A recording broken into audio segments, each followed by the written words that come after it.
I think when you attend, you referenced attending a conference last year, and there's so many pieces of advice out there. It's so difficult to sort of sort it down to a couple. But I think, my advice for women leaders is really to take advantage of the opportunities that come across your path.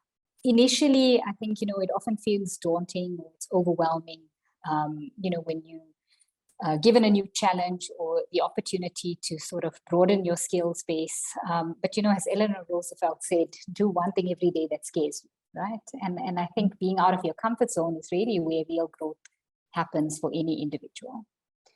We are at such an interesting time in our history. Everything is changing. So everyone needs to upskill, to reskill, to adapt. And I would say to women leaders out there and aspiring leaders, take advantage of the state of unknown. We're all living through flux, and spend some time, investing in developing yourself so that you can take advantage of this unknown and really progress your career.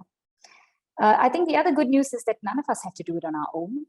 If you've got energy and you've got a passion, find people, mentors, sponsors within your organization, like-minded individuals that can really support you in terms of meeting your career goals. And when you find one of them, don't be afraid to leverage the relationship. Seek their guidance, seek their counsel, ask them to share their experiences and to lend you their support.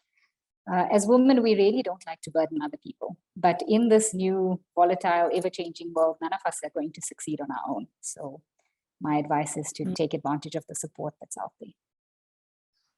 Yeah, that sounds like real pragmatic advice.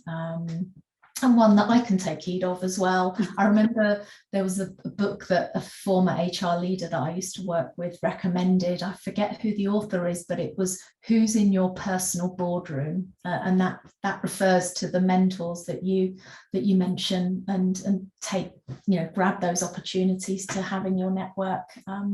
So yeah, very, very sound advice. Thank you, Taruna.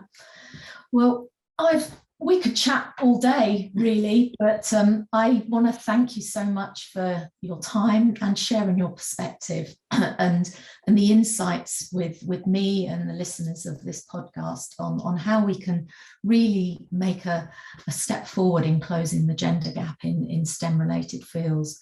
I enjoyed our conversation very much, so thank you for your time again. Thank you for having me.